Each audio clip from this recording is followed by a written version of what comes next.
When Leonardo DiCaprio strolled past a busy art stand on a city sidewalk, most people didn't even notice him. Just another passerby, just another face in the crowd. But when he stopped, picked up a painting, and quietly listened to the girl in front of the stand, everything changed.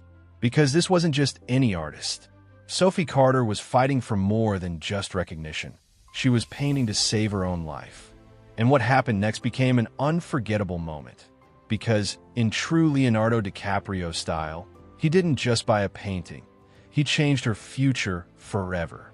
It was a dim, sterile room where the fluorescent lights above hummed softly, casting a pale glow over the white walls. The smell of antiseptic clung to the air, mixing with the faint beeping of monitors from the next room. Sophie Carter sat on the crinkled hospital bed, her hands curled into tight fists in her lap. Across from her, Dr. Patel adjusted his glasses, his expression carefully neutral. Sophie already knew what was coming. She had heard this tone before, gentle, practiced, the kind doctors used when they were about to deliver bad news. "The treatment is working," he said, a small glimmer of hope in his voice. "But you'll need at least 2 more rounds of chemo." Sophie barely flinched. She was used to this routine, the pain, the sickness, the exhaustion. It had become part of her life now. What she wasn't used to was what he said next. "I understand your family is struggling with the costs. Certainly, without insurance coverage for the next round, the out-of-pocket expenses will be," he hesitated, then sighed, "substantial." Her mother let out a shaky breath beside her. Sophie didn't need to look at her to know she was fighting back tears. The medical bills had already drained them dry. Their savings were gone. The last round of treatments had pushed them to the edge, and now this. For the first time in a long time, fear crept into Sophie's chest. Not of dying, but of watching her parents lose everything trying to save her. The drive home was silent. Her mother gripped the steering wheel so tightly that her knuckles turned white. Her father's voice had been hoarse when he told her everything would be okay. Okay, but Sophie could hear the lie in it. That night, lying in bed, she stared at the ceiling, her heart pounding. She refused to be a burden. She refused to let her parents drown in debt because of her. And that's when it hit her. Art. It had always been her escape, her passion. If she could create something that mattered, something people wanted to buy, maybe she could fight back in her own way. By morning, Sophie had made up her mind. She wasn't going to wait for a miracle. She was going to make one. The first stroke of paint always felt like magic. The brush glided over the canvas, leaving behind soft blues and bold strokes of orange, the colors bleeding together to form something new, something alive. Sophie sat on a foldable stool, her art stand set up on a bustling downtown sidewalk. The small wooden table in front of her was covered in neatly arranged canvases, each one a piece of her soul. Her mother had helped her set up the stand that morning, but the rest was up to Sophie. It had been her idea, after all. She had spent the last week pouring every ounce of energy into her paintings, knowing this wasn't just about art anymore. It was about survival. If she could sell enough, if people saw value in what she created, maybe, just maybe, she could afford the treatment that could save her life. But hope was a fragile thing. Pedestrians walked by, some glancing her way, others barely noticing. A woman in a navy blazer slowed for a second, admiring a canvas before shaking her head and moving on. A man in sunglasses and a tailored suit stopped long enough to read the small handwritten sign in front of her booth. "Original art funding my cancer treatment." His mouth pressed into a tight line. Then he turned and walked away. Sophie exhaled slowly, gripping the edge of the table to steady herself. The heat of the afternoon pressed down on her, making her dizzy. It had been hours, and she hadn't sold a single piece. She reached for her water bottle, her hands trembling slightly as she took a sip. Fatigue gnawed at her bones, a cruel reminder of what she was up against, not just the world but her own body. But giving up was not an option. She forced a smile as an elderly couple approached, the woman's eyes bright with curiosity. "These are beautiful," the woman murmured, running her fingers lightly over the edge of canvas. It was a piece Sophie had poured her heart into, a vast desert sky painted in deep purples and streaks of gold. How much for this one? Sophie swallowed. $80. The woman shared a glance with her husband, who nodded. Well, take it. For a second, Sophie didn't move. She had rehearsed this moment in her mind, but now that it was happening, she felt frozen. Then, as the woman handed her the cash, something inside Sophie cracked open. Her first sale, her first victory. She clung to that feeling as she packed the painting into a paper bag. The couple walked away, leaving Sophie with $80 and a renewed sense of purpose. Maybe she was just one girl selling art on a street corner, but she was fighting, and she wasn't done yet. The city was alive. Street musicians strummed guitars on the corners, their melodies blending with the distant hum of traffic.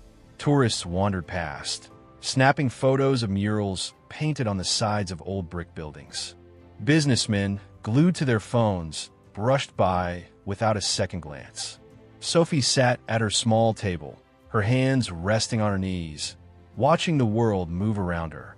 It was strange being surrounded by so many people, yet feeling invisible.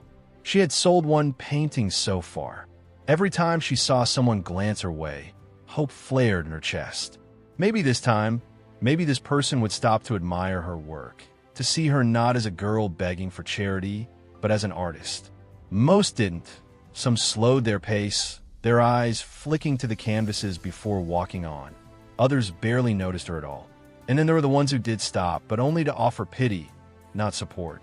A middle-aged woman in a floral dress, as she read Sophie's sign, said, "Oh, honey," her voice thick with sympathy. "I wish I could help, but I just don't have the money." Sophie smiled politely. "That's okay. Thank you for stopping." The woman lingered, her gaze heavy. "You poor thing, you must be so brave." Brave, that word again. She had heard it so many times since her diagnosis, but it never felt right. She wasn't brave. She was desperate. She was tired. Still, Sophie nodded and let the woman offer her soft words, then watched her walk away, just like the others. Not long after, a different kind of customer showed up. A man in a leather jacket, with sunglasses perched on his head, sauntered up to her stand. He eyed the paintings for a moment before letting out a low, amused scoff. "Nobody buys real art anymore, kid," he muttered. "You should try selling prints or, I don't know, TikTok commissions." Sophie's hands clenched into fists. She bit back the sharp response on the tip of her tongue, swallowing the anger that burned at the back of her throat. She had dealt with people like this before, people who didn't understand, who thought dreams weren't worth chasing. "I don't need your advice," she said simply. "I just need to fight." The man snorted, but didn't argue. He walked away, blending into the crowd. Sophie let out a slow breath. She refused to let frustration win because somewhere in this city, maybe today, maybe tomorrow, someone would see her, and that would change everything. By the fourth day, Sophie was exhausted. Her body ached from sitting on the hard metal stool, her muscles weak from chemo treatments, and the summer heat pressed against her skin, making her dizzy. She had sold 3 paintings in total. It wasn't enough, not even close. She tried to stay optimistic, but the weight of reality was creeping in. Maybe the man in the leather jacket was right. Maybe no one cared. And then, out of nowhere, someone stopped. Not just any customer, but a journalist. She was young, maybe in her late 20s, carrying a notebook and a press badge clipped to her bag. Her dark brown hair was tied back in a loose ponytail, and her eyes lit up as she took in Sophie's stand. "This is beautiful," she said, gesturing toward a canvas of a twilight cityscape. "Did you paint all of these yourself?" Sophie blinked, nodding slowly. "Yeah." The journalist smiled, pulling out her phone. "I run a small online arts blog. I love finding hidden talent in the city. Mind if I take a few photos?" Sophie hesitated. "Wait, really?" "Really," she confirmed. For the next few minutes, the woman took pictures of the paintings, of Sophie sitting at her stand, and of the small handwritten sign explaining why she was selling them. Then she asked the question Sophie wasn't expecting. "What's your story?" So Sophie told her about the hospital visits, about the medical bills piling up, about how she refused to let her parents struggle alone. The journalist nodded thoughtfully, jotting notes in the corner of her notebook. "People should hear this," she said. "We'll make sure they do." Sophie didn't think much of it. People made promises all the time. But the next morning, when she arrived at her stand, something was different. More people were stopping, not just to look but to buy. A woman bought 2 paintings in a row. A young couple flipped through her canvases, debating which one to take home. By noon, she had sold more paintings than she had in the last 4 days combined. Then her phone buzzed. It was a message from Lucas, her best friend. "Dude, check this out." She clicked the link. It was an article titled, "Fighting for Art, Fighting for Life." The teen who's painting her way to chemo, and at the bottom, thousands of shares. Sophie's heart pounded. This was real. But even then, she didn't know just how big this moment was about to become, because her biggest customer yet was already on his way. The afternoon sun cast long shadows over the sidewalk, stretching past Sophie's stand as another wave of pedestrians rushed by. The city was a blur of movement, people lost in their own worlds, their own problems, their own distractions. Sophie wiped the sweat from her forehead, trying to ignore the dizziness creeping in. Her body was screaming at her to rest, but rest wouldn't pay for chemo. She exhaled, adjusting the small stack of paintings on her table. The feature in the arts blog had helped, and sales were picking up, but she was still far from her goal. Then, without warning, the energy around her shifted, a quiet presence, a stillness that felt out of place amid the city's chaos. She felt it before she saw him. A tall, older man had stopped at her stand. He wasn't like the others. He wasn't glancing at his phone or rushing to his next meeting.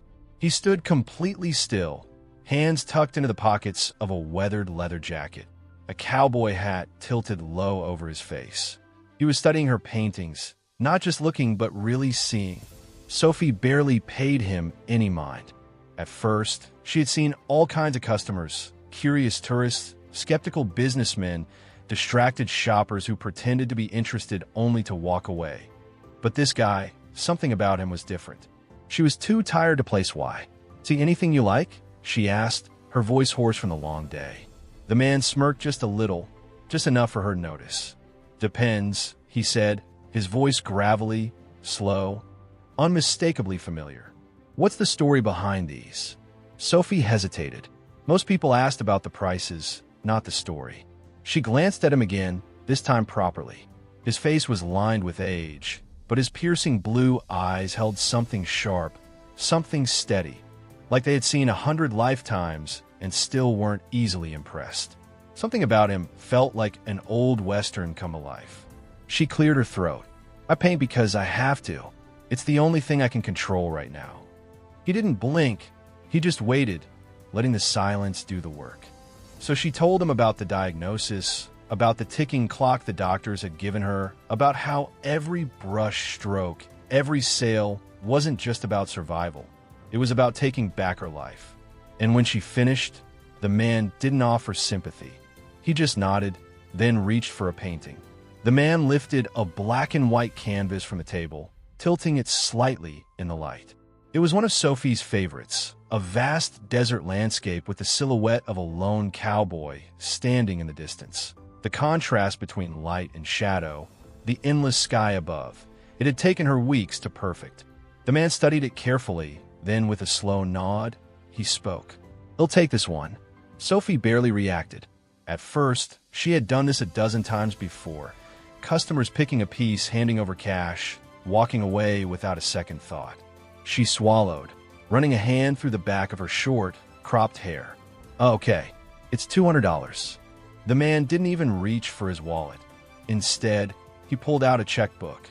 Sophie blinked, thrown off by the unexpected gesture. No one carried checkbooks anymore. She watched as he uncapped a pen. His movements were slow and deliberate. He scribbled something down, tore the check from the book, and handed it to her. She took it hesitantly, her fingers barely gripping the paper, and then she saw the number.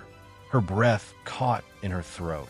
Her vision blurred at the edges as her eyes locked onto the check, onto the impossible amount written in neat, bold handwriting.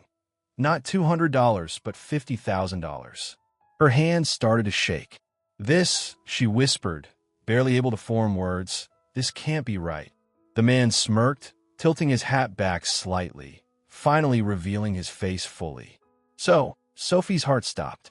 Leonardo DiCaprio, the legend, the icon, the man whose films her dad had made her watch growing up, the man whose stare alone had defined generations of cinema. And here he was, standing in front of her, buying her art, changing her life. I can't take this," she started, shaking her head in disbelief. "It's not charity," Leonardo DiCaprio said, his eyes steady. "It's a damn good painting." Sophie felt like the ground beneath her had disappeared. People were staring now. The few pedestrians nearby had taken notice, their whispers growing louder. Someone pulled out a phone, snapping a picture, but Sophie didn't care about the crowd. She looked at Leonardo DiCaprio, really looked at him, and saw something deeper in his expression, a quiet understanding.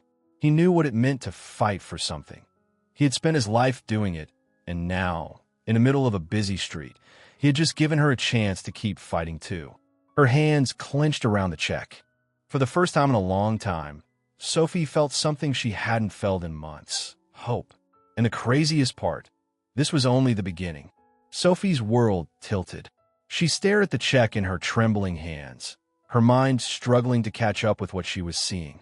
Not $200, not $100, not $2,000, but $50,000. Her breath hitched, her fingers tightening around the paper, as if it might slip away if she didn't hold on. The city noise faded. The rush of pedestrians, the distant honking of cars, the hum of street musicians, all blurred into a dull, meaningless hum. This wasn't real. It couldn't be. She forced herself to blink and look again, convinced she had read the number wrong. But there it was, clear as day. $50,000. Her stomach flipped. Her pulse thundered in her ears. "This," she whispered, her voice cracking under the weight of it. "This must be a mistake." She looked up at the man, the cowboy in the leather jacket, the one who had spent the last few minutes casually flipping through her paintings as if he had all the time in the world. And now, standing under the glare of the afternoon sun, she saw him for the first time. The sharp blue eyes, the familiar smirk, the quiet confidence of a man who had spent a lifetime unshaken by the world around him. Her breath caught. Leonardo DiCaprio, the legend himself. The realization hit her like a freight train. Her father's favorite actor, the man whose movies had played in her living room every weekend growing up, the Hollywood icon who didn't just play tough guys on screen, but was one in real life. And now he was standing in front of her, handing her a check that could change everything. He watched her carefully, reading the shock on her face. Then he smirked. "No mistake, kid. You just keep painting." Sophie swallowed hard. Her legs felt like they might give out. She opened her mouth, trying to form words. "Thank you. Why are you doing this? I don't deserve this." But nothing came out. Nothing in her life had ever prepared her for this moment. And it wasn't over yet. At first, no one noticed. The city moved on as it always did. Fast, distracted, unaware of the history unfolding right there on the sidewalk. Then the first whisper, someone, a teenage boy with earbuds jammed into his ears, stopped mid-step, his head tilting as he stared at Leonardo DiCaprio. "Wait," he muttered, his voice uncertain but growing louder. "Is that Leonardo DiCaprio?" A woman nearby turned her phone halfway up. She squinted her gaze, flicking between Sophie's stand and the man in the worn-out cowboy hat. Then a second whisper, then a third. Then it happened, a flurry of movement, people stopping in their tracks, heads whipping around, conversations halting. Someone gasped. Another person snapped a photo. And just like that, the quiet afternoon turned into a frenzy. The whispers turned into shouts. "Oh my God, it's really him.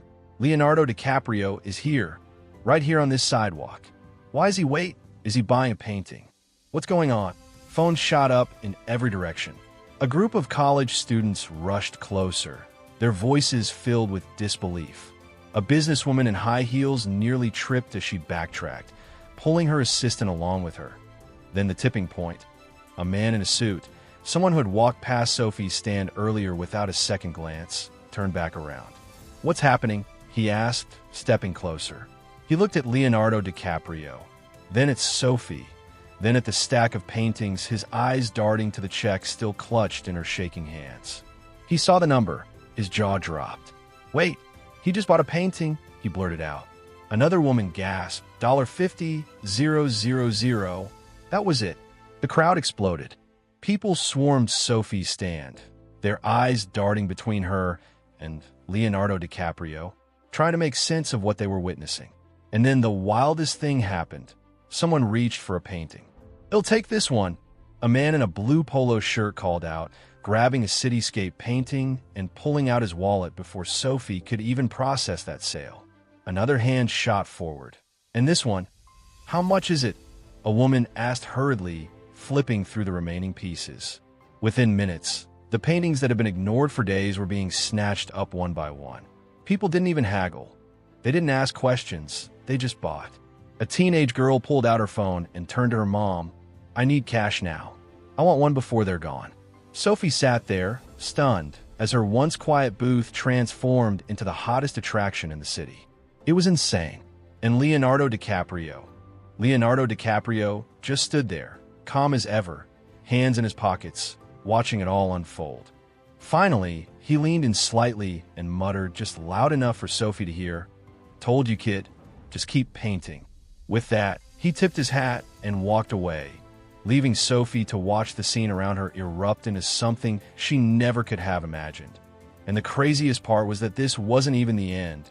This was just the beginning. By the time Sophie got home that night, her phone was on fire.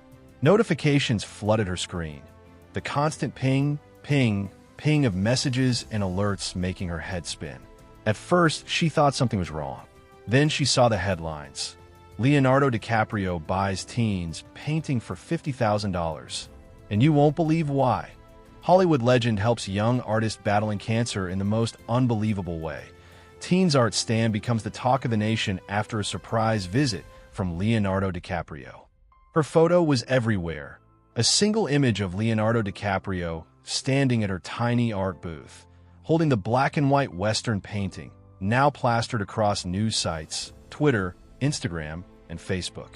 The video someone had taken of the moment he handed her the check had over 3 million views. Sophie couldn't breathe. Her best friend Lucas called.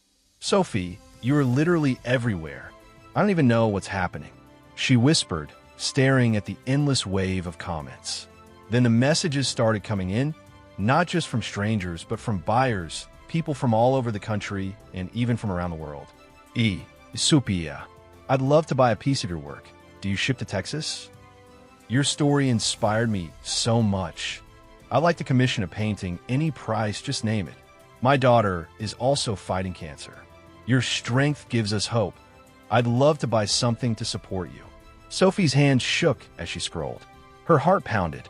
Dozens of messages turned into hundreds, then thousands, orders, donations, requests for interviews.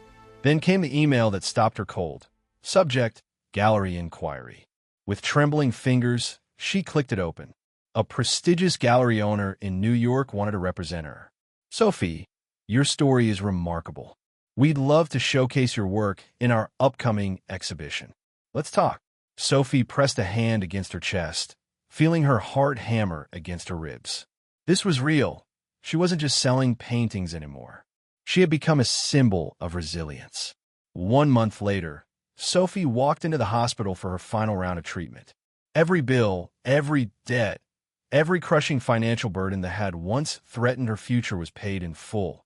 Gone because of one painting, because of one moment, because a man in a cowboy hat had stopped, listened, and believed in her. The chemo was rough, but this time she wasn't scared because, outside of that hospital room, she had a future waiting for her. A week after her final treatment, she received a handwritten letter from Leonardo DiCaprio. With trembling fingers, she opened it carefully. "Sophie, your fight reminds me why some stories still matter. Never stop telling yours. Leonardo DiCaprio." Tears welled in her eyes as she folded the letter carefully, pressing it to her chest. Then later that night, she picked up a brush and started to paint. Her first official gallery show was set for the next month. Her inbox was flooded with commission requests. Her career was just beginning. But there was one painting she would never sell, the first one she had ever sold, the black and white Western landscape. It now hung in Leonardo DiCaprio's private collection as a reminder that true grit isn't just in Westerns. This story was intense, but this story on the right-hand side is even more insane.